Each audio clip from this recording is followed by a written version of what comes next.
पहला सौदा में आप सबका स्वागत है। हमारे एक्सपर्ट्स हमारे साथ है संदीप वागले, संदीप जैन, रजत बोस साहब हमारे साथ कार्यक्रम में शामिल हो चुके हैं। स्वागत है सर आपका भी। Good morning. बताइए पहले तो आप सीधे अपने स्टॉक्स, अपने पिक्स, कहाँ हैं आज ट्रेडिंग के मौके? Good morning Anil ji. मैंने 2 स्टॉक चुना है खरीदारी करने के लिए, जबकि मेरा व्यू निफ्टी के ऊपर में नेगेटिव है। फिर भी ये दोनों काउंटर कल पिछले अंतिम 2 घंटे में पहले मारुति और उसके बाद में डॉक्टर रेड्डी ने जिस तरीके का शानदार प्रदर्शन दिखाया है, उसको देखते हुए मुझको लग रहा है कि इनका मोमेंटम बरकरार रहना चाहिए।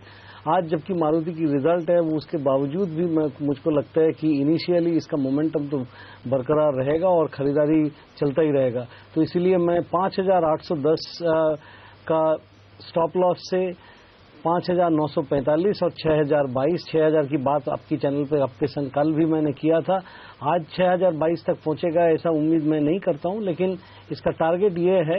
यहां तक चलने के बाद में शायद कुछ करेक्शन आएगा, बट उसके पहले मैं एक्सपेक्ट करता हूं कि मोमेंटम बरकरार रहेगा। डॉक्टर रेड्डी कल अंतिम घंटा में, अंतिम आधा घंटा में भी बहुत अच्छी प्रदर्शन दिखाया है और मैं मानता हूं कि ये 3283 से लेके 3290, आपको याद होगा जब ये गैप डाउन हुआ था, उसका पिछले दिन का लो 3290 था, वहां से गैप डाउन होके ये नीचे 3000 से भी नीचे चला गया था। तो वो 3290 वो लेवल है और 3283 पिछले एक हाई है। तो इसी रेंज को टारगेट मान के 3218 का स्टॉप लॉस लगा के डॉक्टर रेड्डी खरीदारी का सलाह दे रहा हूं मैं। ये मेरी इन्वेस्टमेंट पोर्टफोलियो में है, लिया हुआ 3000 से नीचे। ओके, तो डॉक्टर रेड्डीज पर रखिए नजर। कल वागले साहब भी इसी शो में आपको मार्केट खुलने से पहले बता रहे थे इस शेयर को खरीदना चाहिए। और देखिए कल बाजार बंद होने के बाद जो खबर आई है कि अमेरिका के बाजार में ग्लैंड फार्मा के साथ इस कंपनी ने स्ट्रेटेजिक करार का ऐलान किया है। तो आज भी ये शेयर खबरों के दम पर फोकस में रहना चाहिए। तेजी का कॉल है रजत का। मारुति अच्छा प्रदर्शन कल के दिन दिखा रहा था और कोटक महिंद्रा बैंक भी, कोटक महिंद्रा बैंक पर आप बुलिश है, आपका तीसरा पिक ये है? जी हेमंत, कोटक बैंक जो कल के मार्केट में चला, इतना मार्केट गिर रहा था, तो मुझे लगता है आज या कल में अच्छी खासी मूव और कंटिन्यू होगी। तो इसको मैं बाय करने की सलाह दूंगा with stop loss of 795, target of 846। एक या 2 दिन का व्यू है। ओके, कोटक बैंक में खरीदारी करनी चाहिए। और भी कोई आपकी पिक्स बची है वागले साहब? नहीं, मैंने 3 सेल दिए हैं, रिलायंस इंफ्रा, ग्रैन्यूल्स और टाटा स्टील। हाँ, उसके लेवल्स मैंने शायद दिए नहीं, आप बेच सकते हैं 405 के स्टॉप लॉस से फॉर अ टारगेट ऑफ 375। ये अगेन इंट्राडे या 1-2 दिन का व्यू है। ये टाटा स्टील के लिए? टाटा स्टील 375। ओहो, ये 358 आ रहा है सुबह पहली टिक पर। भरोसा है आपको? इतना नहीं गिरेगा, घबराए नहीं। लेकिन इस बीच इंटरेस्टिंग है, रुपया थोड़ा कमजोर खुलता हुआ दिखता है। डॉलर कमजोर हुआ है तो रुपया मजबूत होना चाहिए जैसे कहा, लेकिन चलिए 9 पैसे की कमजोरी के साथ रुपया इस वक्त खुलता हुआ दिख रहा है। तो धीरे धीरे मंथ एंड डॉलर डिमांड भी जनरली देखने को मिलती है, तो 67 के लेवल की तरफ धीरे धीरे बढ़ा। बट 67 को तोड़ना नहीं चाहिए, साइकोलॉजिकली वो लेवल थोड़ा सा इंपॉर्टेंट है। लेकिन हाँ, थोड़ी सी कमजोरी होती हुई दिखी है करेंसी मार्केट में इस वक्त, लेकिन कमजोरी थोड़ी सी दिख रही है आपको इक्विटी मार्केट में भी। 27 पॉइंट नीचे सेंसेक्स और 37 पॉइंट नीचे निफ्टी है। सेटल होने देते हैं, थोड़ी देर में पता चल जाएगा कि किन लेवल्स पर जाकर ये स्टॉक, एक स्टॉक इस पर राय लेना जरूरी है, जस्ट डायल। जैन साहब क्या राय रखते हैं? ये नंबर्स आ रहे हैं, क्या कर क्या रही है कंपनी, ये समझ में नहीं आ रही। इस तरह के रिजल्ट्स जो आ रहे हैं जस्ट डायल के, मतलब क्वालिटी रिजल्ट्स की हर क्वार्टर में और खराब होती दिख रही है। क्या किया जाए इस शेयर को लेकर?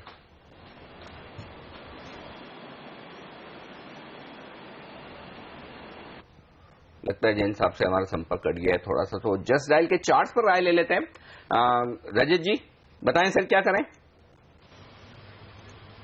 सर चार्ट तो फ्लैट है, बट इसमें अभी इस टाइप का फ्लैट सिचुएशन से जब ये नीचे जाता है तो पुरानी जो लो करीबन 30 सितंबर के दिन 416 में दिखाया था, उसी के आसपास दोबारा पहुंच सकता है, क्योंकि ये फ्लैट रेंज को ब्रेकडाउन से at least minimum target could be that low.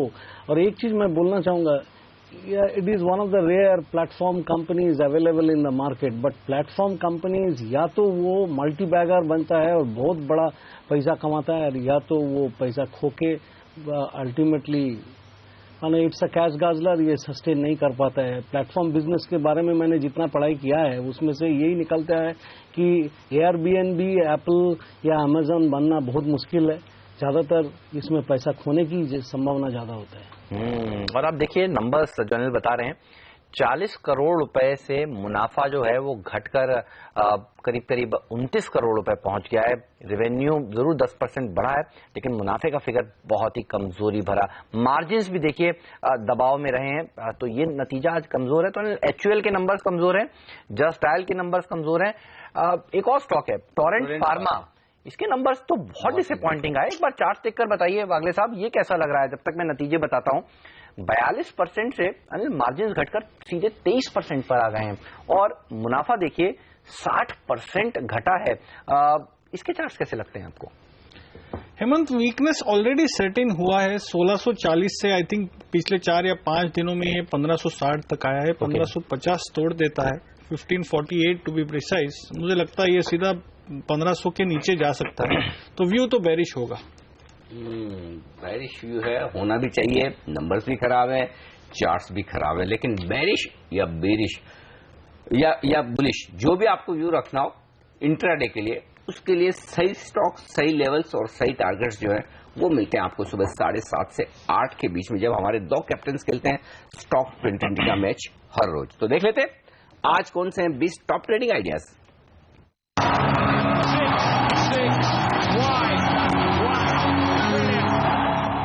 मेरी टीम पर नजर डालिए। गेंदबाज और बल्लेबाज दोनों हैं, लेकिन शुरुआत की है टाटा ग्रुप की 3 कंपनियों के साथ। टाटा पावर, टाटा मोटर्स का डीवीआर और टाटा कम्युनिकेशन। साइरस मिस्त्री की जिस तरह से जो चिट्ठी उन्होंने लिखी थी डायरेक्टर्स को, वो बाहर हुई है, सार्वजनिक हुई है। उसमें जो आरोप लगाए गए हैं, पहले जो डिसीजंस लिए गए थे टाटा समूह द्वारा, वो काफी चिंता में डालने वाले हैं। और अब एक्सचेंजेस के अलावा सेबी हरकत में आता हुआ दिख रहा है, तो आज यहां पर दबाव देखने को मिल सकता है। थॉमस कुक के नंबर्स काफी अच्छे आए। इंडियन ह्यूम पाइप्स ने नंबर्स के साथ साथ बोनस का ऐलान किया है, यहां पर तेजी देखने को मिलेगी। एस्कॉर्ट्स के नतीजे आज आने वाले हैं, अच्छे आ सकते हैं। देखिए, ऑटो कंपनियां आज फोकस में रहनी चाहिए आपके, क्योंकि मारुति के नंबर्स अच्छे आने की उम्मीद की जा रही है, टीवीएस मोटर के नंबर्स अच्छे आने की उम्मीद की जा रही है। कल बाजार बंद होने के बाद हीरो मोटोकॉर्प के नंबर्स अच्छे आए, तो यहां पर रखिए नजर। लेकिन टोरेंट फार्मा ने निराश किया है नंबर्स के फ्रंट पर, यहां दबाव देखने को मिलेगा। एक्सेल क्रॉप केयर में अच्छी तेजी देखने को मिल सकती है, अच्छे परिणाम इन्होंने पेश किए हैं। और डेशमैन फार्मा पर भी रखिए नजर, इसके नतीजे भी आ जाने वाले हैं। अनुमान लगाया जा रहा है कि अच्छे आएंगे। डालमिया भारत ने तो बेहतरीन नंबर्स कल मार्केट बंद होने के बाद पेश कर ही दिए। मेरी टीम में नजर डालिए, यहाँ पे भी आपके पास बिकवाली के 4 ऑप्शंस हैं। शुरुआत में Tata Steel, Tata chemicals, Tata Motors. Tata की खबर पे यहाँ पे निगेटिव सेंटीमेंट रहेगा। एक्सिस बैंक कल की बड़ी गिरावट के बाद फॉलो अप सेलिंग आपको यहाँ आज भी देखने को मिले, इसलिए बिकवाली पर चलेंगे। लेकिन टाटा की बजाय हीरो मोटोकॉर्प बेहतरीन नतीजों के आधार पर सेक्टर्स लगता है कि यहाँ पे आज एक तेजी फिर से बनेगी, फ्रेश बाइंग बनेगी और स्टॉक री रेट के लिए बिल्कुल तैयार है। मार्क्सन्स फार्मा में खरीदारी करिए और कोपरन में खरीदारी करिए, क्योंकि mid cap pharma defensive play के तौर पर रखिए, बाजार अगर कमजोर है तो। लेकिन जेके लक्ष्मी सीमेंट बेहतरीन नतीजों पर आपको अच्छे रनअप देगा और पीएनबी गिल्स में भी बेहद शानदार नतीजे थे, इसलिए यहाँ पे भी एक अच्छी तेजी देखने को मिलेगी।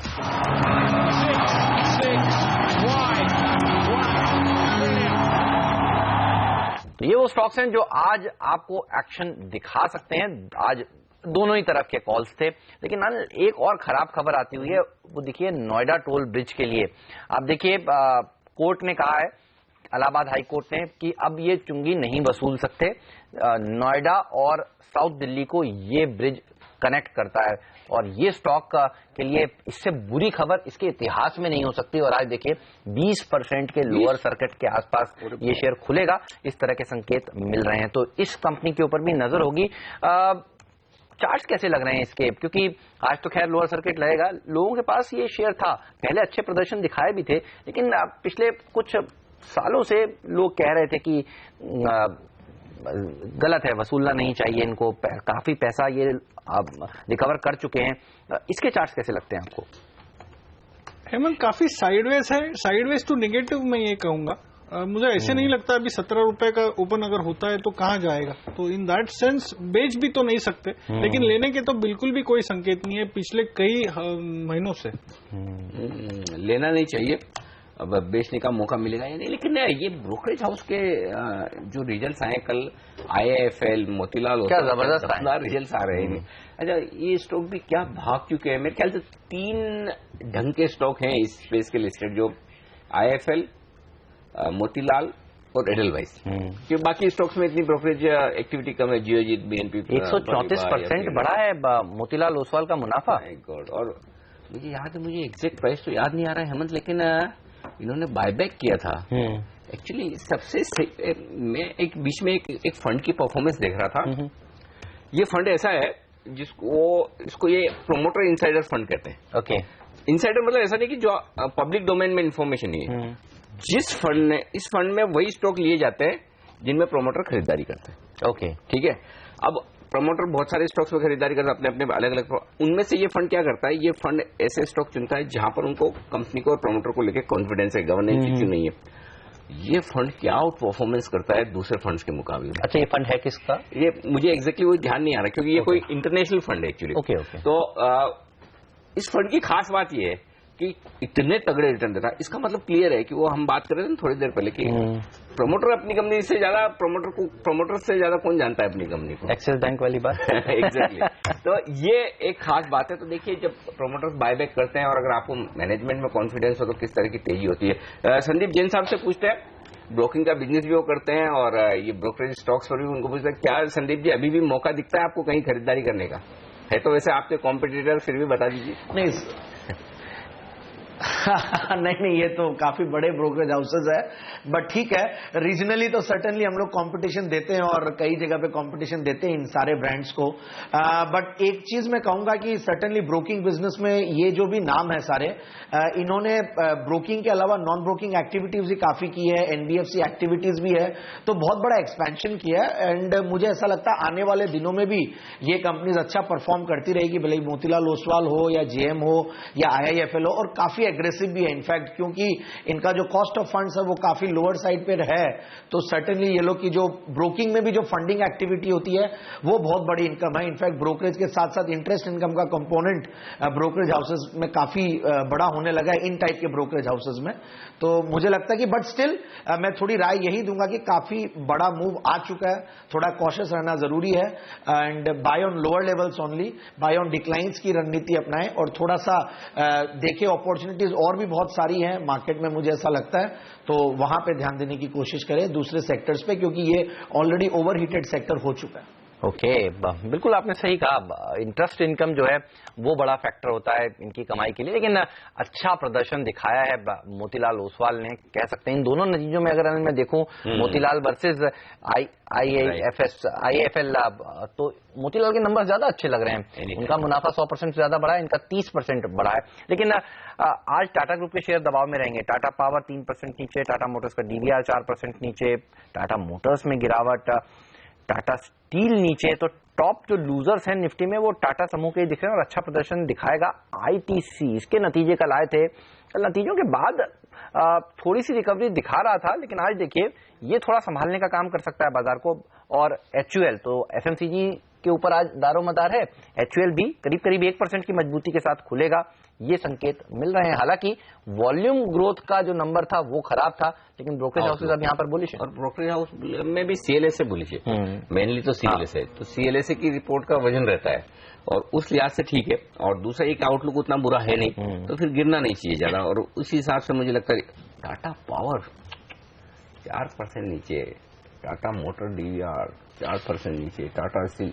एक्चुअली है ना हेमंत, आप ये कल के पिछले 15 मिनट और आज की शुरुआत के 15 मिनट निकाल दो टाटा ग्रुप के स्टॉक को, तो मार्केट टाटा पावर के लिए 8,650 8,675 होता है। टाटा पावर के लिए उन्होंने लिखा है, वो कह रहे हैं कि मुंद्रा के प्रोजेक्ट के लिए जो एग्रेसिव बिडिंग की गई थी वो सही नहीं था। देखिए उन्होंने रतन टाटा जी ने तो कहा कि इनका परफॉर्मेंस अच्छा नहीं था, उन्होंने हर कंपनी के बारे में बता दिया कि क्या क्या गलत डिसीजंस लिए गए थे।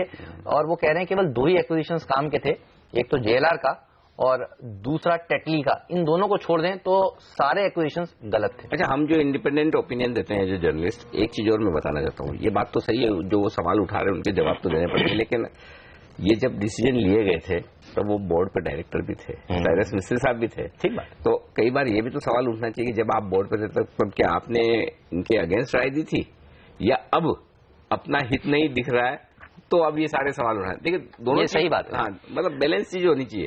तो ये इंटरेस्टिंग होगा, रोज खबरें आएगी, रोज इंटरेस्टिंग एक्शन दिखेगा। एज ए शेयर होल्डर अगर आपके पास शेयर है तो हम जो पहले दिन राय थी वही आज भी है। इन शेयरों के सामने आप अपनी हेजिंग रखें, एक बात, या फिर थोड़ा सावधान रहें, कम कर लें पोजीशन तो कोई हर्ज नहीं। लेकिन इंटरेस्टिंग बात जो हेमंत दिख रही प्री ओपनिंग सेशन से, वो बहुत खराब दिख नहीं रहे, हम महज 8 अंक नीचे हैं, तो काफी बेहतरीन परफॉर्मेंस एसजीएक्स निफ्टी के मुकाबले में हमारे बाजारों की दिख रही। एक और स्टॉक एक्साइड, इस पर राय ली जाए। रजत, चार्ट देखकर बताएं खरीदने का मौका है क्या? कल बाजार बंद होने के बाद नतीजे एक्साइड के आए हैं, बहुत ही शानदार है।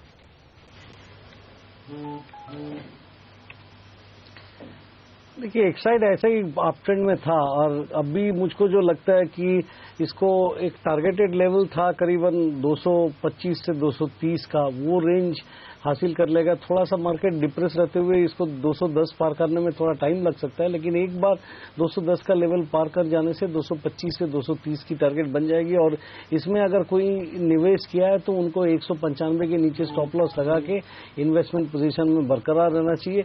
इंडिविजुअल ट्रेडर्स आज के दिन अगर कोई पोजीशन लेता है तो उनका स्टॉप लॉस अगर 208 के ऊपर खुलता है तो 205 के नीचे स्टॉप लगा के फिर पोजीशन लीजिए। टारगेट 210 के ऊपर कुछ भी हो सकता है। ओके, तो एक साइड पर नजर रखिए। क्यूमिंस इंडिया के जो नतीजे हैं उसमें मार्जिन्स में एक मिस दिख रहा है, यहां पर नजर होनी चाहिए। 15.5% से मार्जिन घटकर 14.5% के आसपास आए हैं। मुनाफा फ्लैट आया, तो क्यूमिंस इंडिया के स्टॉक पर नजर होगी। तो अर्निंग रिएक्शंस अनिल जबरदस्त होने वाले हैं। डालमिया भारत के नंबर्स काफी अच्छे आए हैं, तो उसके ऊपर एक तेजी देखने को मिल सकती है।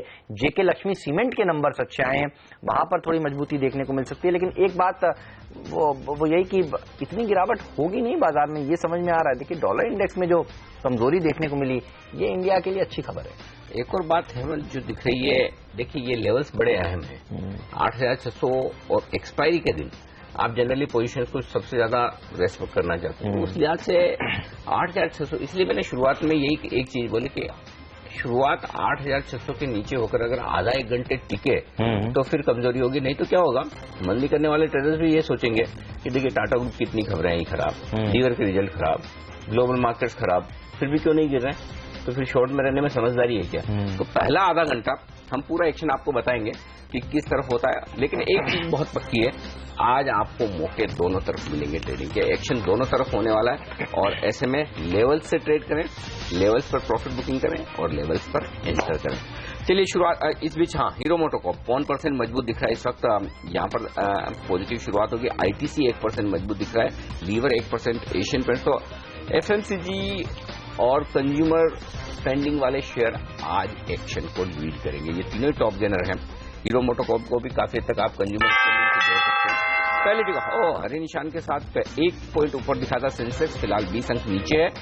निफ्टी में 8600 का लेवल, 14 अंकों का नुकसान, 40 अंक नीचे सेंसेक्स। मिड कैप इंडेक्स में नुकसान ज्यादा है, आधा % का।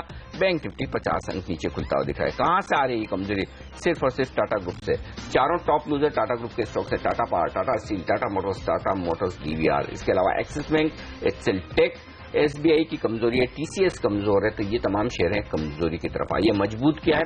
आईटीसी 1% ऊपर, Sun Pharma, doctor Reddy's, Hero MotoCorp. तो डिफेंसिव शेयर में थोड़ी खरीदारी होती दिख रही है इस वक्त। तो ये तमाम शेयर हैं जो मजबूत खुलते हुए दिख रहे हैं। हीरो मोटोकॉर्प में मजबूती 0.5% की। आइए वायदा कारोबार के स्टॉक पर नजर डालें, वहां पर किस तरह का कारोबार होता हुआ दिख रहा है। कैडिला हेल्थ केयर 1.5% मजबूत है खराब नतीजों के बावजूद।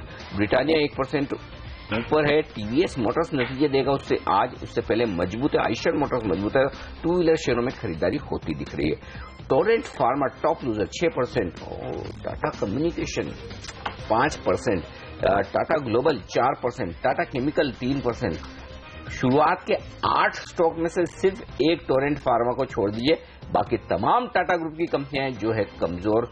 ये आज का सेशन। और जुबिलेंट फूडवर्क 2% नीचे इस वक्त, तो बाजार कमजोर हो रहा है। टॉप 10 एफएनओ लूजर्स में 8 शेयर टाटा समूह के हैं, तो आप समझ सकते हैं टाटा समूह आज किस तरह का प्रेशर बना रहा है। इसके अलावा टाटा एलेक्सी भी देखिए आज ये भी कमजोर है, तो जहां जहां टाटा लिखा है लोग सोच रहे हैं वहां पर शॉर्ट करने से पैसा बनेगा।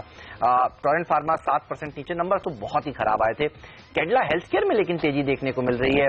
नियति कुछ ब्रोकरेज हाउसेस की रिपोर्ट्स बता रही थी जो मैं देख रहा था, सीएलएसए ने इसको अपग्रेड किया है और कैडिला है आज का टॉप गेनर। टीवीएस मोटर के अच्छे परिणाम आएंगे, इस उम्मीद में यहां पर खरीदारी होती हुई। एक्साइड का जिक्र आपने किया, नंबर अच्छा है, तेजी है। ओएनजीसी के नतीजे आज आने वाले हैं, तो ये इंपॉर्टेंट होंगे नतीजे। एक्सपेक्टेशंस पोल तो बता रहा है कि नंबर्स ठीक नहीं आएंगे, लेकिन बाजार में तभी जुबान में लोग कह रहे हैं शायद नंबर्स अच्छे आ सकते हैं, इसलिए आधे % की मजबूती देखने को मिल रही है।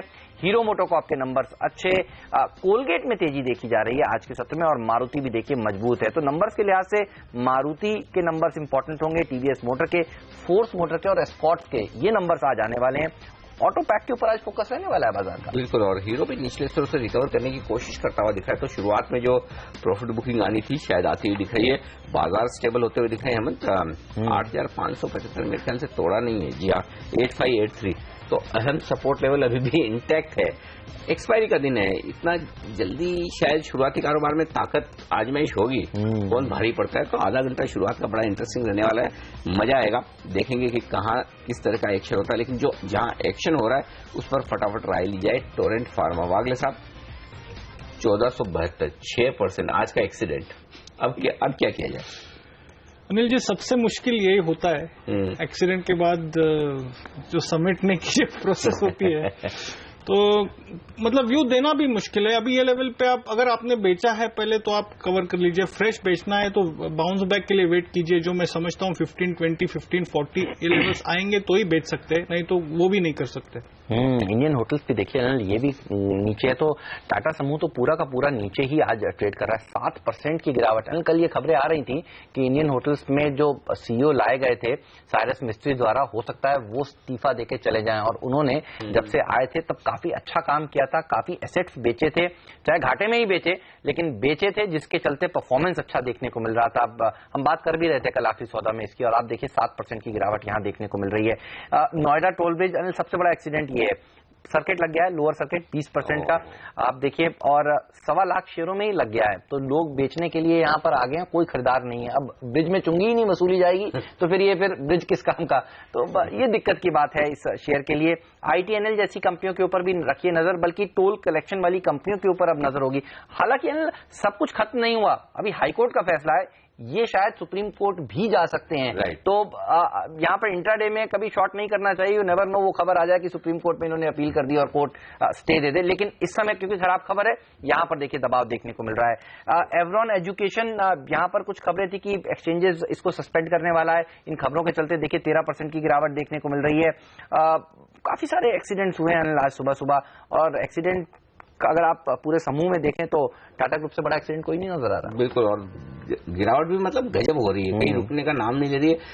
Tata global 4%, Tata communication 4%, Tata chemical 3%, एक के बाद एक गिरे। रजत, अभी भी कहीं शॉर्ट करने का मौका बचा है? यदि हाँ तो क्या शॉर्ट करेंगे आप?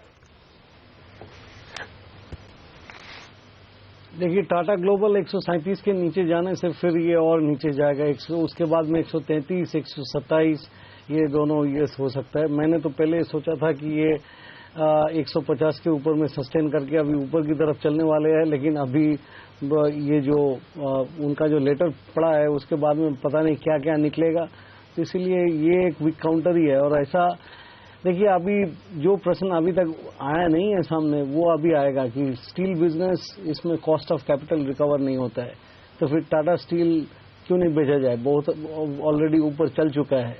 तो यही बात है कि अभी इस लेवल पे आज के दिन आप क्लियरिंग है, इसमें बेचने से शायद ट्रैप होने की ज्यादा पॉसिबिलिटीज है। लेकिन देखिएगा, इसमें जब नया क्लियरिंग खुलता है जैसे कि कल के दिन, उसमें ज्यादा सेलिंग होने की गुंजाइश है। जस्ट डायल भी देखिए 2.5% कमजोर है, बेहद कमजोर नंबर आए, तो यहां पर दबाव देखने को मिल रहा है। जुबिलेंट फूडवर्क्स आज भी सुधरने का नाम नहीं ले रहा, करीब 3% की गिरावट यहां पर देखने को मिल रही है। तो चौतरफा गिरावट है। वोल्टास, ये भी टाटा समूह की कंपनी नीचे है।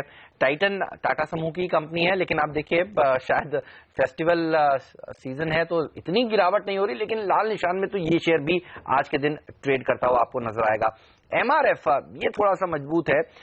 पेज इंडस्ट्रीज जैसे शेयर थोड़े मजबूत है, तो लगता है जो वैल्यू बाइंग करना चाहते हैं वो इन स्टॉक्स को अभी भी खरीद रहे हैं इन्वेस्टमेंट के लिहाज से। लेकिन टाटा मोटर्स का DVR देखिए 4.25% नीचे है। चार्ट देखकर बताइए क्या करना चाहिए, क्या अभी भी मौका है, ये और नीचे जा सकते हैं, या फिर जो रजत कह रहे हैं कि इतने नीचे आने के बाद अब नहीं बेचना चाहिए, कैसे अप्रोच करेंगे? हेमंत, फ्रेश ब्रेकडाउन देखने को मिला है, तो ये बाउंस बैक हो सकता है, तो वहां पर बेचना चाहिए। अभी टाटा मोटर्स की आप बात करें कि DVR की बात कर रहा हूँ, DVR ज्यादा गिरा है। हाँ, DVR में मोमेंटम ज्यादा है, मैं समझता हूँ 330 के लेवल 340 तक बाउंस बैक होता है तो बेच के चले, लेकिन मुझे लगता है ये 310 के लेवल आपको कुछ दिनों में दिखाना चाहिए। आज भी देखिए मजबूती की तरफ ऑटो शेयर ही है, M&M ऊपर है, मारुति ऊपर है, तो ऑटो कंपनियों से लोगों को अभी भी होप्स हैं। आइशर मोटर के नतीजे कल आने वाले हैं और ये शेयर भी देखिए मजबूती के साथ ही ट्रेड कर रहा है। बजाज ऑटो हरे निशान में है, तो auto as a pack second day outperform कर रहा है मार्केट्स में। लेकिन हीरो मोटो को ऊपरी स्थानों पर थोड़ी प्रॉफिट बुकिंग आती हुई दिखी, अच्छे नंबर्स के बावजूद थोड़ा सा स्टॉक अब प्रॉफिट बुकिंग दिखाता हुआ नजर आ रहा है। तो 3450 के आसपास जाने के बाद थोड़ा मुनाफा वसूली लोग यहाँ पर कर रहे हैं। और इस बीच आप देखिए जो अच्छा प्रदर्शन करने वाले स्टॉक्स है उसमें PNB गिल्ट 8% मजबूत है। कल बाजार बंद होने के बाद अच्छे नतीजे इसके। IIFL की बात हम कर रहे थे, मोतीलाल की हम बात कर रहे थे, 3-4% ये दोनों ही स्टॉक ऊपर है। एक्सल क्रॉप केयर ये एक और स्टॉक है जो 5% मजबूत है। इंडियन ह्यूम पाइप इसने नतीजे भी पेश किए कल और 1:1 बोनस भी दिया, स्टॉक में 3% की तेजी है। LMW लक्ष्मी मशीन वर्क्स यहाँ पर भी बोनस पे विचार होना था, नहीं बायबैक जिसकी वजह से हम वोल्टास की बात कर रहे थे। अच्छा, तो ये 6% नीचे है LMW, इसमें देखना होगा बायबैक की क्या प्राइस आई वो हम पता करेंगे। टोरेंट फार्मा 5% नीचे। रेलीगेयर सिक्योरिटीज देखिए जो ब्रोकरेज हाउसेज में इतने दमदार नतीजे आ रहे थे वो रेलीगेयर के वैसे नहीं दिख रहे हैं। रेलीगेयर ने कभी भी अच्छा प्रदर्शन दिखाया नहीं। जस्ट डायल देखिए गिरते जा रहा है 2.5% नीचे। तो ये कुछ टाटा ग्लोबल 7% लुढ़क चुका है, 6% 7% नीचे टाटा ग्लोबल। ये कमजोरी कम नहीं हो रही, ये स्टॉक पिटे ही जा रहे हैं। तो देखते हैं अब क्या होता है। इस बीच बाजार ने लो क्या बनाया है निफ्टी ने वो देख लिया जाए। 8575 एग्जैक्टली वो लो बनाया है। तो शुरुआती आधा घंटा मजबूती तो नहीं दिख रही लेकिन बहुत कमजोरी अभी तक नहीं हुई। स्टॉक 2020 के स्टॉक्स देख लीजिए आज के कमजोर बाजार में भी कहा, और सारे खरीदारी वाले सब ऊपर हैं। देखिए एक्सेल क्रॉप, इंडियन ह्यूम, जेके इलेक्ट्रिक, PNB ये चारों तो रिजल्ट वाले हैं और पटेल इंजीनियरिंग भी मजबूती है। नीरज की टीम में था आज पटेल। अच्छा आज गेंदबाज भी थे 4-4 दोनों ही टीम्स में। 4 गेंद आपके 4 गेंद, ये तो 5 दिख रहे हैं नहीं 4-4 दोनों ही टीम्स में, 8 से दोनों को मिला के हैं। और सारे टाटा ग्रुप के शेयर शॉर्ट करने का तरीका एकदम परफेक्ट सही। ये देखिए स्टॉक 2020 का इम्पैक्ट इन तमाम शेयरों पर आपके लिए। चलिए तो अब एक राय जुबिलेंट फूड पर ले ली जाए। क्या कहेंगे संदीप, 4% नीचे 1000 की तरफ आ गया ये तो अब शेयर, क्या किया जाए संदीप जैन साहब? अनिल जी एक बार रिपीट कीजिएगा नाम। Jubilant food works. देखिए ये स्टॉक मुझे वैसे भी अच्छा नहीं लगता है। मैं इनफैक्ट जिस तरीके से ये हाई पी स्टॉक है और कंपटीशन बहुत बड़ा है। आप देखिए अनऑर्गेनाइज सेक्टर का बहुत बड़ा कंपटीशन और इंडिया जैसी जगह में, और फिर क्या होता है कि और बेटर कंपटीशन आ रहा है। इनफैक्ट कई स्टार्टअप्स भी आ रहे हैं इस सेगमेंट में। मैं इनफैक्ट जयपुर की एक्सपीरियंस की बात कर रहा हूं। पहले अगर ऐसे थे तो अब कई आते हैं, कैफेज आते हैं और यंगस्टर्स आते हैं और कई स्टार्टअप्स आ रहे हैं जो कॉम्पिटिशन दे रहे हैं बड़ा, और फिर इनके जो हाई वैल्यूएशन है तो मुझे लगता नहीं कि इतना कमांड कर सकते हैं। ये कंपनी एक टाइम पे अपने पेरेंट कंपनी से भी शायद ज्यादा मार्केट कैप पे यहाँ पे ट्रेड कर रही थी। तो ओवरऑल आई फील कि ये एक स्टोरी थी, बहुत बड़ी एक इन्वेस्टमेंट स्टोरी थी। अब मुझे लगता नहीं कि इस पर्टिकुलर स्टॉक में लॉन्ग टर्म के लिए निवेशित रहना चाहिए और इन टाइप के स्टॉक से निकलने की कोशिश करें, ज्यादा बेहतर होगा। चलिए तो ये राय जुबिलेंट फूडवर्क्स पर आती हुई कल की बड़ी मार के बाद आज भी देखिए ये शेयर नीचे है। 8% के आसपास की गिरावट देखने को मिलती है और आज भी करीब 4% नीचे है। 2 दिन में बड़ा करेक्शन यहां पर देखने को मिला है। जस्ट डायल का भी हाल कुछ अच्छा नहीं, इनके नंबर्स भी कमजोर आए हैं। लेकिन आज का स्टार परफॉर्मर तो ITC है। देखिए बाजार अगर और नीचे होता अगर ITC मजबूत नहीं होता। एक बार कंट्रीब्यूटर्स की लिस्ट देखते हैं। ITC, ONGC, मारुति ये कुछ स्टॉक्स हैं जो बाजार को संभालने का काम कर रहे हैं और अगला हफ्ता ITC के लिए इंपॉर्टेंट भी है। GST के ऊपर अगर कोई राहत आती है, सिगरेट के ऊपर सेस नहीं लगता है जो सरकार ने पहले कहा था लग सकता है, लेकिन हमारे सूत्र बता रहे हैं कि शायद सरकार पुनः विचार करे। ITC ऐसे कमजोर बाजार में FMCG आउट परफॉर्म करते हैं। क्या ITC अच्छा प्रदर्शन दिखा सकता है? हिम्मत करके खरीदारी करना चाहेंगे या अवॉइड करेंगे? बागले साहब। हेमंत एज ए ट्रेडर मैं अवॉइड करूंगा क्योंकि ये एक डिफेंसिव स्टॉक है। तो अगर जाता भी है 240 से लेकर 250, 255 एक सीमित दायरे में घूमते रहेगा तो मुझे उसमें ऐसा कोई पैटर्न नहीं दिखता है कि यहाँ से 20-30% की अपमूव दिखे एज ए ट्रेडर, तो मैं छोड़ दूंगा इसको। डिफेंसिव अच्छा प्रदर्शन दिखा रहे हैं। सन फार्मा, डॉक्टर रेड्डी देखिए मजबूत हैं। तो फार्मा ITC जैसे स्टॉक्स में लोग छुपने की कोशिश कर रहे हैं इस समय? IOC एक और स्टॉक थोड़ा अब मजबूत होने लगा है हेमंत, आज नतीजे पेश करेगा IOC और ONGC, ये दो सरकारी कंपनियां। दोनों में से कुछ पसंद है रजत आपको चार्ट्स के लिहाज से IOC और ONGC, या रिजल्ट के दिन रिस्क नहीं लेना है? रिजल्ट के दिन बहुत ज्यादा वोलाटिलिटी रहता है और आज ऐसा भी क्लियरिंग है, तो आज के लिए इसमें नहीं चले तो बेहतर होगा। TVS मोटर उम्मीदें तो हैं कि अच्छे नंबर्स आएंगे, एस्कॉर्ट्स के नंबर्स भी अच्छे आएंगे। चार्ट्स पर देखकर बताइए रजत, दोनों में बेटर क्या लगता है, क्या या यहाँ भी अवॉइड करना चाहते हैं? नहीं, TVS मोटर मुझको लगता है कि एक बार फिर से 408 से 411 उस रेंज के आसपास चलने की पॉसिबिलिटीज है, जबकि अभी तो फिलहाल नीचे की तरफ आ रहा है, लेकिन ये 400 से 396 के बीच में जो सपोर्ट है उसी के आसपास से फिर बाउंस करके ऊपर चले तो 408 से 411 तक एक बार और भी देखने को मिल सकता है। इसी उम्मीद पे आप नीचे की लेवल पे खरीदारी कर सकते हैं। ओके, तो TVS मोटर्स भी आज नतीजे के पहले यहाँ पर मजबूती के संकेत दे रहा है। एक और स्टॉक जो लगातार मजबूत होता दिख रहा है मन, धीमे धीमे L&T फाइनेंस होल्डिंग, नतीजे रिजल्ट्स के बाद भी परफॉर्मेंस खराब हुई नहीं है। क्या कहेंगे, 105 पर आ गया, अगले साल अब भी खरीदा जाए या हो गया जितना रन होना था? नहीं, 115 का व्यू है अनिल जी, और मुझे नहीं लगता ये स्टॉक 100 के नीचे जाएगा, तो एज अ सेफ स्टॉक भी है और इमीडिएट मोमेंटम 1-2 हफ्ते में मुझे लगता है ये 10-12% का मूव दे सकता है। यूनाइटेड स्पिरिट्स के नतीजे भी आज आने वाले हैं। दो तरह की बातें चल रही हैं। एक कैंप तो कह रहा है बहुत कमजोर नतीजे आने वाले हैं, कुछ लोग कह रहे हैं कि नहीं, गिरावट हो चुकी है। खाली चार्ट्स देखकर बताइए यूनाइटेड स्पिरिट्स के आपको कैसे लगते हैं, क्योंकि शराबबंदी हुई, वो सारे असर तो देखने को मिलेंगे ही देखिए यूनाइटेड स्पिरिट्स पर। हालांकि अब उम्मीद है कि आगे चलकर केरला की सरकार जो है वो कदम उठाएगी और शराबबंदी जो उन्होंने की थी वो वापस लेगी, लेकिन अभी तो नतीजे मान रहे हैं लोग कि कमजोर आ सकते हैं। चार्ट्स कैसे लगते हैं इसके? हेमंत, पॉजिटिव नहीं लगते। इनफैक्ट कुछ हफ्तों पहले मुझे लग रहा था ये 27-2800 तक जाएगा, बट वो फेल हो गया। इन दैट सेंस पॉजिटिव नहीं लगते। अभी तो मुझे नहीं लगता ये 2550 के ऊपर भी जाएगा। On the down side good chance that 2100-2150 test हो जाए। 2100-2150 तक जा सकता है, तो इसके नतीजों पर सबकी नजर रहने वाली है। एक्चुअली अगर मुझे पूछेंगे तो अच्छे नतीजे आने की वजह क्या हो सकती है? लगता है कि यार नतीजे खराब ही आएंगे, खाली यही कि भाई लोगों की एक्सपेक्टेशन ही कम है, उस हिसाब से नंबर्स खराब ना आए, या फिर स्टॉक बहुत पिटा इसलिए चल जाए तो अलग बात है। कुछ ब्रोकरेज हाउसेस की रिपोर्ट्स देख रहा था, वो कह रहे हैं कि अभी आगे आने वाले समय में भारत में और चुनाव होने वाले हैं, एंड यू नेवर नो, चुनावी एजेंडा लेकर तो आजकल हो ही गया है।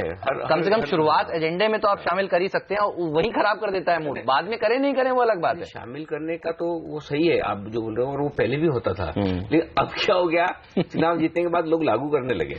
ये बात क्योंकि ये बिहार से जो हुआ है कि नहीं, जीतने के बाद लागू करेंगे, ये बड़ी दिक्कत की बात है। और मुझे याद है कि हमारे CNBC बाजार के जो रियल एस्टेट अवार्ड हो रहे थे अहमदाबाद में, तो गुजरात के मुख्यमंत्री जो विजय रूपानी जी, उनसे ये सवाल पूछा गया था भाई कि आपके यहाँ शराबबंदी है, इसकी कड़क जवाब दिया था। हाँ, जिसकी वजह से टूरिज्म कम होता है, तो उन्होंने बोला है, थी और आगे भी रहेगी।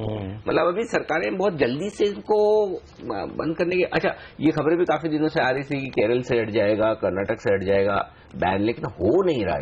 तो मुश्किल वाला वक्त है इन कंपनी। तो ये बताइए रजत, आपको कैसा लगता है ये स्टॉक? मुझे याद है आप भी इसको क्लोजली ट्रैक करते थे। या क्लोजली ट्रैक करता हूँ यार, यूनाइटेड स्पिरिट्स की स्टॉक मेरी पोर्टफोलियो में भी है। मैं मानता हूं कि जो संदीप ने कहा है वही अभी शॉर्ट टर्म में वो दिखता है कि एक बार नीचे की तरफ चलने लगे, 2250 के नीचे चला गया तो फिर ये 2150 2200 उसी रेंज को भी टेस्ट कर लेगा।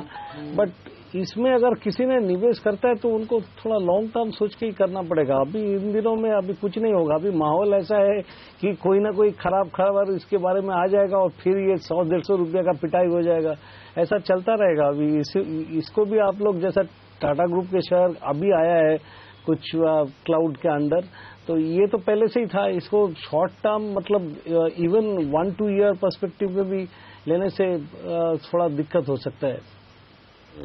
और इस बीच में आपको बता दूं टाटा ग्रुप को लेकर एक बड़ी खबर, और वो ये कि टाटा स्टील के जो शेयर होल्डर्स है वो आज मुंबई में अपनी बैठक करने जा रहे हैं।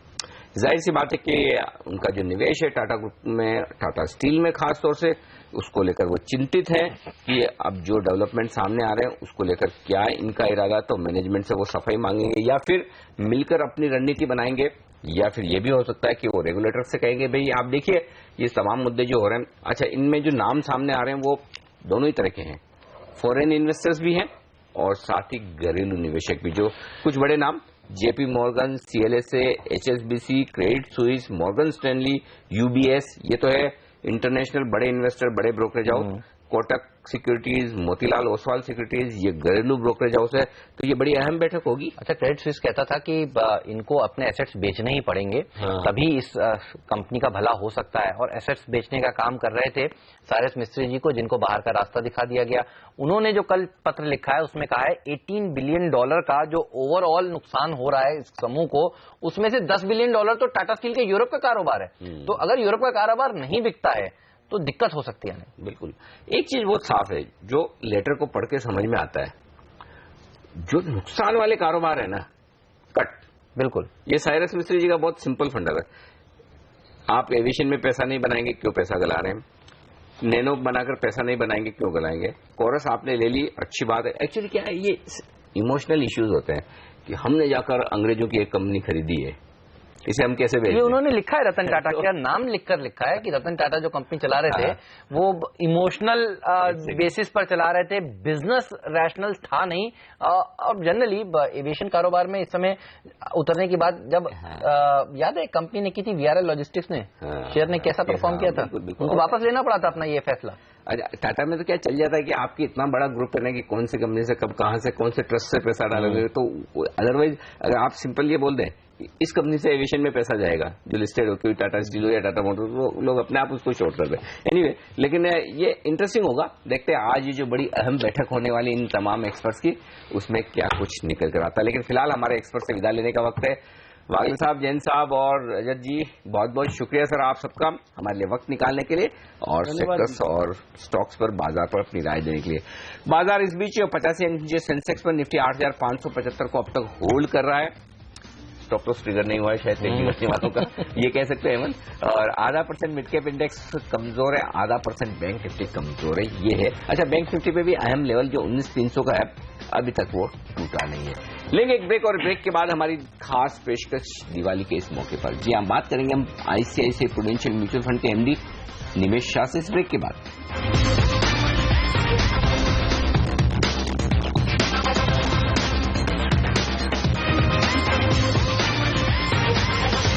स्वागत है आप सभी का CNBC आवाज पर। कमजोरी थोड़ी सी घटती हुई इस समय दिख रही है, और देखिए फार्मा शेयर बाजार को सुधारने का काम कर रहे हैं। बायोकॉन देखिए 2% ऊपर, कैडिला हेल्थ केयर जहां पर CLSA बुलिश हुआ है 1.25% ऊपर, डॉक्टर रेड्डीज में तेजी देखने को मिल रही है, सन फार्मा मजबूत है, ग्लेनमार्क फार्मा मजबूत है।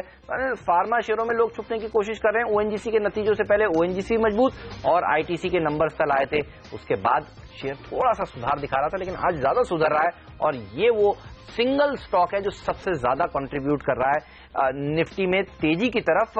इसके अलावा एक अच्छी चीज और दिख रही है ना, कुछ रियल एस्टेट शेयर भी देखिए अच्छा प्रदर्शन दिखाना शुरू कर रहे हैं। HDIL India bulls real estate ने बेहतर प्रदर्शन दिखाना शुरू कर दिया है, तो खरीदारी के मूड में लोग आते हुए दिख रहे हैं, या फिर हो सकता है ये जो शेयर हैं वो शॉर्ट कवरिंग के चलते ऊपर बढ़ रहे हैं, क्योंकि आज एक्सपायरी भी है। ये सारे शॉर्ट बने हुए। अच्छा, बैन में भी है या आईबुल रियल और HDIL। अच्छा, बैन में से कल हेमंत ये बाहर निकले थे OBC, okay, bank of India. अच्छा, मुझे ये समझ नहीं आता इन शेयरों में कौन इतनी पोजीशन बना लेता है, तो ये सरकार कभी कभी है ना, ये बैन वाले जो स्टॉक होते हैं ना, ये बड़ा इंटरेस्टिंग आपको अंदाजा देते हैं। अब OBC, बैंक ऑफ इंडिया, इसमें तो किसी एक तरह के इन्वेस्टर का इंटरेस्ट नहीं हो सकता। HNI इन्वेस्टर जिनको हम कहते हैं, ट्रेडरों ने इतनी पोजीशन इन सरकारी मिड कैप सरकारी बैंक में बनाई कि इनको करेक्ट होना था। इसलिए कल आप देखिए जैसे बैन में आए, करेक्शन जो इतना शार्प शुरू हुआ। अब रीजन कुछ भी हो सकता है, करेक्शन आने का रीजन आपको ये नहीं पता होगा किस वजह से होगा, लेकिन डेटा आपको ये बता देते हैं कि करेक्शन होगा। तो ये बहुत इंटरेस्टिंग चीज है। लेकिन टाटा ग्रुप में जो डेवलपमेंट हो रहे हैं, जिनको लेकर ये तमाम एक्सपर्ट्स कह रहे हैं, जो तमाम FIIs और हमारे ब्रोकरेज हाउस आज मीटिंग कर रहे हैं इस पर। कल हमने बातचीत की रमेश दमानी जी ने, जो खुद टाटा ग्रुप के कई शेयरों में इन्वेस्टेड हैं, Tata Elxsi, Tata Global Beverages, ये कुछ एक शेयर उनके पोर्टफोलियो में लंबे समय से रहे हैं। आइए सुनते हैं उनकी बात कि उनका क्या कहना है इन तमाम डेवलपमेंट्स पर। पत्र साइरस मिस्त्री जी ने भेजा है रतन टाटा को। एक कैन ऑफ वर्म्स ही खुल रहा है अभी, क्या मालूम है पैंडोरास बॉक्स कहां जाकर रुकेगा। और मैंने ये देखा है कि बोलते हैं kitchen never won cockroach in the kitchen, मतलब अब किचन में जाओगे एक नहीं 10 20 50 में, तो एक बार एक मिल गया तो फिर 10-15 भी मिल सकते हैं। सो आई थिंक ग्रुप ने एक और चीज मेरे हिसाब से बहुत गलत की, that in terms of corporate governance, is when Mistry was removed, which is fine, which is corporate democracy at work. They owed the public an explanation कि why was this happening, what is the reason it was happening. भाई आपने इतनी बड़ी group जो 5 लाख करोड़ का sales है, $100 billion sales है, you just sent a press release and we are all speculating without having any basis, which is actually detrimental to stockholder value. They should come out and say what are the reasons they removed Cyrus Mistry. I think they owe the public a press conference. It is not in the best interest of Tata to come and do such an action without explaining themselves. This is a group known for its transparency, known for its ethics, and if there's a problem, they should inform the market. बिल्कुल, तो खुलकर एक press conference होनी चाहिए थी, उसके बाद Cyrus मिस्त्री जी के साथ जो भी किया जाना था वो होना चाहिए था। लेकिन अनिल अब देखना होगा साइरस मिस्त्री जी के इस 5 पेज के लेटर के बाद रतन टाटा की तरफ से क्या बयान आता है, क्योंकि सबसे पहले देखिए उनको बोर्ड से निकाला गया सोमवार देर शाम और कल वो पेपर उन्होंने दिया, और अब देखना होगा रतन टाटा क्या करते हैं। इसमें कोई डाउट नहीं कि एक इधर से आएगा, एक इधर से आएगा, एक इधर से आएगा, एक इधर से आएगा। तो अच्छा, दोनों के पास अपने अपने तर्क हैं, ऐसा नहीं है, क्योंकि अब टाटा ग्रुप के लोग यही तर्क दे रहे हैं कि भाई ये ऐसा तो है नहीं कि एक दिन में डिसीजन हुआ, ऐसा तो है नहीं कि सीधे साइरस मिस्त्री जी को चेयरमैन बना दिया था, इतने सालों से वो डायरेक्टर थे हर कंपनी के बोर्ड पे, क्या उन्होंने ऑब्जेक्शन तब रेज किए। अच्छा, साइरस मिस्त्री जी कब से, साइरस मिस्त्री जी के पास भी ये रीजन है कि मैं 4 साल से चेयरमैन था, आप मुझे काम नहीं करने दे रहे हैं। जी हाँ, तो उन्होंने भी अपनी अपनी जगह पे सारे अपने ऑब्जेक्शन दर्ज कराए। कुल मिलाकर मामला ये है कि हमें क्या करना है, हमें हमारे शेयर होल्डर्स की तरफ से देखना है, जो हमारे रिटेल शेयर। आप लोगों के लिए एक ही चीज है कि सावधान रहें बस, क्योंकि इन शेयरों में कभी भी कोई भी बुरी खबर आ सकती है, तो आप अपने आप को हेज रखें। और गिरावट में इस समय खरीदारी नहीं करना, ना जल्दबाजी ना करें, कोई एक बार इस मामले को सुलझ जाने दें, देख लें क्या निकल कर आता है, उसके बाद ही यहाँ पर आपको फ्रेश बाइंग अगर करनी है तो करनी चाहिए। लेकिन एक अच्छी चीज है आज देखिए, ये शेयरों ने गैप डाउन ओपनिंग दिखाई और अब और नीचे गिर नहीं रहे हैं, तो ये थोड़ा राहत की बात है। जितनी गिरावट होनी थी हो चुकी, शायद कल ही ये काफी गिर चुके थे, और आज एक गैप डाउन ओपनिंग के बाद टाटा स्टील तो मुझे दिख रहा है निचले स्तर से थोड़ा सा सुधरता हुआ। चलिए इन शेयरों पर विस्तार से बात करेंगे, एक ब्रेक लेकर फिर हाजिर होते हैं।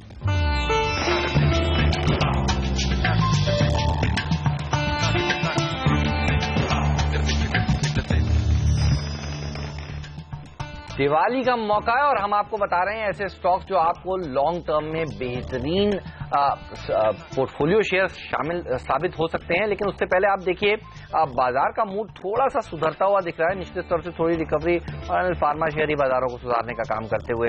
आईटीसी अब आप देखिए 0.25% मजबूत हो गया है, ये बाजार को की डाउनसाइड को कैप कर रहे हैं। और सन फार्मा, औरोबिंदो फार्मा, सिप्ला, लंबी लिस्ट है उन फार्मा शेयरों की जहां पर बाइंग होती हुई दिख रही है। तो लोग जो है इस समय फार्मा शेयर खरीदना चाहते हैं, क्योंकि खराब खबरें काफी सारी आगे आ सकती हैं और अनिश्चितता भरा माहौल है दुनिया भर के बाजारों में।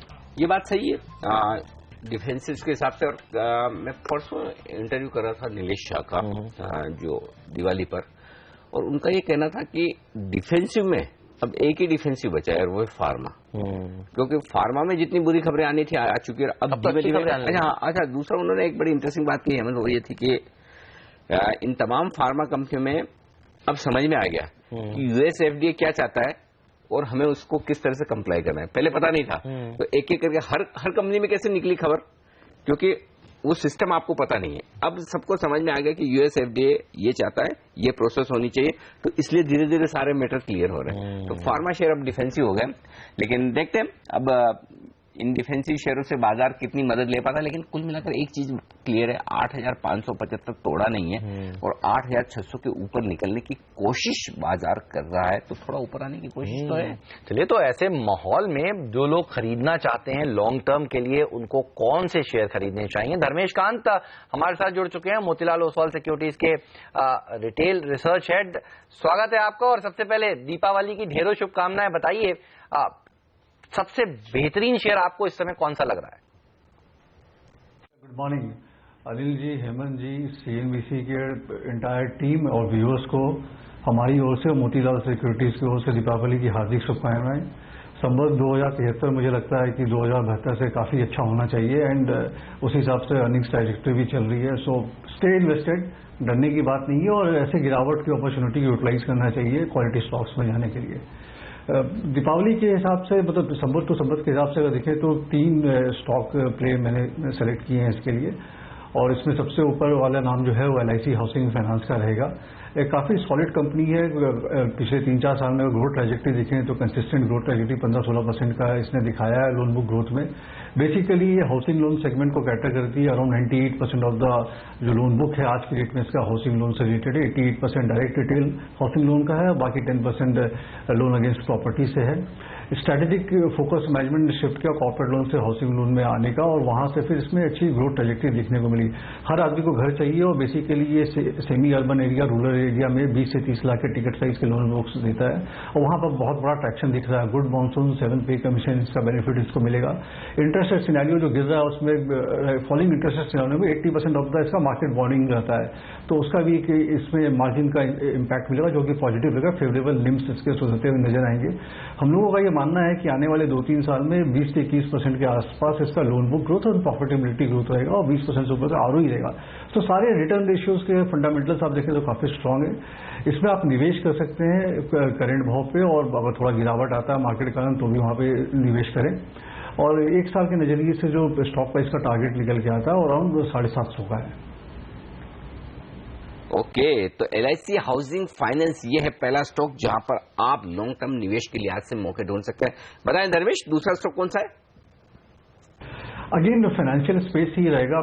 देखिए अनिल जी, अभी जैसा चल रहा माहौल, वहां पर जो भी रिकवरी देखने को आ रही है वो consumption and rural semi urban area से देखने को आ रहा है, और वहां पे सबसे ज्यादा फाइनेंशियल अट्रैक्शन हो रहा है। अगर आप छोटा व्यापार लगाते हैं तो वहां भी आपको फाइनेंस चाहिए उस व्यापार को बूस्ट करने के लिए, या फिर आप खुद के लिए घर, गाड़ी या 2 व्हीलर खरीदते हैं तो उसके लिए भी आजकल EMI का जो एक सरल रास्ता निकल आया है तो सब लोग उसको अडॉप्ट करते हैं, वो बेनिफिशियल रहता है, हर के लिए विन विन सिचुएशन है। तो यहाँ पर एक Shriram city union finance limited company को मैंने सिलेक्ट किया NBFC स्पेस से। इस कंपनी के अंदर देखेंगे आप टर्न अराउंड हुआ है।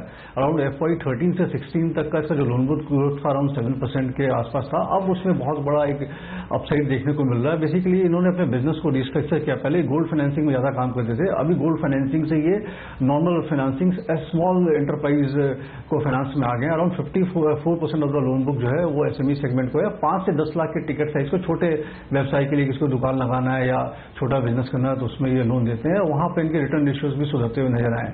हम लोगों का ये मानना है कि नेक्स्ट 2 या 3 ईयर्स के पर्सपेक्टिव से अराउंड 20 से 21% का इनका लोन बुक ग्रोथ रहेगा।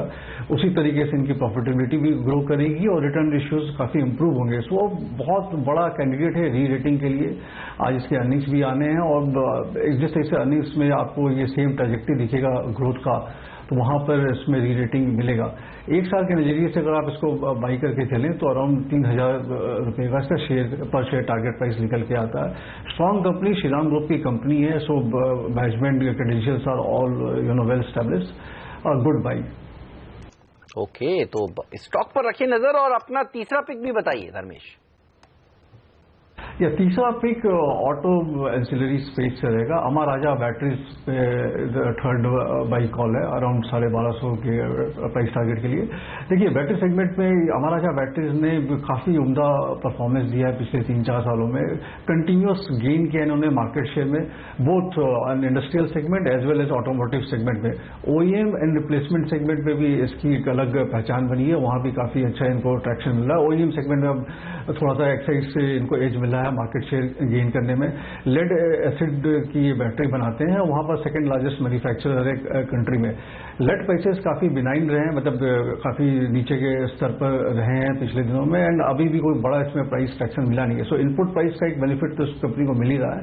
एट द सेम टाइम जितनी उनकी कैपेसिटी एक्सपेंशन की काम थी वो FY16 में खत्म हो गई है। सो अब आने वाले दिनों में जब वॉल्यूम ग्रोथ इनको मिलेगा तो ऑपरेटिंग लेवरेज का भी फायदा मिलेगा। सो टॉप लाइन के पर्सपेक्टिव से देखा और जिस तरीके से ऑटो इंसिलरी के ऑटो कंपनीज के नतीजे आ रहे हैं, चाहे वो 4 व्हीलर हो 2 व्हीलर हो, तो एक बड़ा ट्रैक्शन उसमें देखने को मिलेगा। तो वहां पर भी इनकी बैटरी के डिमांड बढ़ेंगे। अराउंड 20 से 21% का यहाँ भी हम लोग मानते हैं कि CAGR ग्रोथ रहेगा top line and bottom line में नेक्स्ट 2 से 3 सालों के लिए। सो उस हिसाब से कंफर्टेबली प्लेस्ड है फंडामेंटली ये कंपनी। और जो शेयर प्राइस टारगेट निकल के आता है FY18 के अर्निंग्स के एस्टीमेट के हिसाब से 1250 रुपए का है। ऑलराइट, तो ये वो स्टॉक्स हैं जो आपको लॉन्ग टर्म में यानी इस दिवाली से अगली दिवाली तक आपके पोर्टफोलियो को हरा भरा कर सकते हैं। एक बार फिर से देख लीजिए, श्रीराम सिटी ट्रांसपोर्टेशन, इस कंपनी पर रखिए नजर। 30% की तेजी देखने को मिल सकती है एक साल में। LIC हाउसिंग फाइनेंस, ये शेयर भी अच्छा प्रदर्शन दिखा सकता है। एक साल के लिहाज से 18% तक की तेजी यहां पर बन सकती है। और क्या जबरदस्त तेजी स्टॉक में देखने को मिली भी है, नतीजे भी अच्छे रहे हैं। अमर राजा बैटरीज में भी उम्मीद करें कि 22% से ज्यादा के रिटर्न्स बन सकते हैं इस दिवाली से अगली दिवाली तक। शुक्रिया आपका समय निकालने के लिए और इस चर्चा में शामिल होने के लिए। ओके, बाजार है 80 अंक नीचे सेंसेक्स पर और निफ्टी दिन के लो पॉइंट पर 35 अंकों के नुकसान के साथ कारोबार करता हुआ 8580 के आसपास। तो कमजोरी के साथ ही कारोबार होता दिख रहा है भारतीय बाजारों में। बैंक निफ्टी अपना दबाव बढ़ाता नजर आ रहा है। 0.5% का नुकसान बैंक निफ्टी में हो चुका है, 150 अंक नीचे। और हेमंत, बैंक निफ्टी 19300 की तरफ पहले बढ़ता हुआ दिख रहा है। एक्चुअली दोनों ही सेंसेक्स और निफ्टी अपने अहम लेवल्स के आसपास आते हुए दिख रहे हैं। या यूं कहें कि 8600 के लेवल को तो डिसिसिवली तोड़ दिया है निफ्टी ने। 8575 का अगला जो सपोर्ट था उसके बैठ कर भी एक्चुअली है भी दिक्कत क्या है कि हर 25-50 पॉइंट पर बड़ा सपोर्ट है। 8600 पहले, फिर 8575 इंट्राडे के लिए, इसके बाद 8550 और फिर लास्ट सपोर्ट जो होगा वो 8500 का होगा। ये दिख रहा है क्योंकि पिछले कई दिनों से बड़ी छोटी रेंज में निफ्टी ने ट्रेड किया है। और बैंक निफ्टी देखिए 19300 19350 अहम सपोर्ट रेंज है, वहां पर पहुंच चुका है। ये इंटरेस्टिंग दिख रहा है। सिगरेट स्टॉक्स की आप बात कर रहे थे, गॉडफ्रे फिलिप्स, ये स्टॉक देखिए 1.5% मजबूत हो चुका है। तो सिगरेट शेयर में वो जो वॉल्यूम ग्रोथ के बाद और आईटीसी के वॉल्यूम ग्रोथ की दोनों से, हाँ, आईटीसी का जो सिगरेट के कारोबार का जो वॉल्यूम ग्रोथ था वो जबरदस्त था दरअसल। और जो आप कह रहे हैं कि अगले हफ्ते अगर सिगरेट के ऊपर कोई रिलीफ आती है, अच्छी बात एक ये दिख रही है कि आप देखिए फार्मा शेयर थोड़ा बाजार में लोग खरीदारी कर रहे हैं, लेकिन आप ओवरऑल पिक्चर देखिए, निफ्टी के 50 शेयर तो उसमें से 51 शेयर तो उसमें से 11 शेयर कमजोर हैं। यानी अभी भी गिरने वाले शेयरों की संख्या ज्यादा है। 11 ही मजबूत है, 11 ही माफ कीजिएगा मजबूत है, बाकी सब कमजोर हैं। और टाटा ग्रुप के शेयरों के लिए कोई राहत की बात नहीं अभी भी।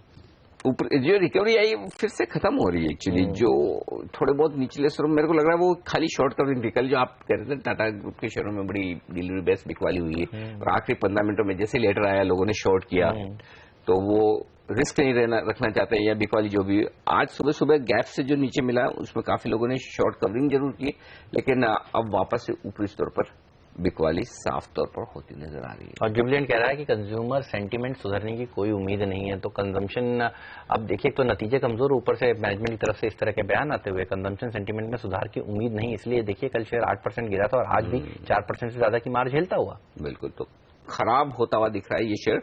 4 डिजिट से 3 डिजिट में जाने की तैयारी जुबिलेंट फूड वर्क्स की ये होता दिख रहा है। चलिए, तो कुल मिलाकर कमजोर शुरुआत और अहम सपोर्ट लेवल के आसपास निफ्टी। एक्सपायरी का दिन, एक्शन तो बढ़ेगा बाजार में, लेकिन फिलहाल पहला सौदा में आज के लिए इतना ही। लेकिन आप बने रहिए CNBC आवाज के साथ। प्रियंका संभव दिल्ली से हमारे साथ जुड़ेंगी, जो लेकर आएंगी कमोडिटी बाजार की ओपनिंग भी और आपके तमाम सवालों के जवाब भी। फिलहाल हम दोनों को दीजिए इजाजत। नमस्कार।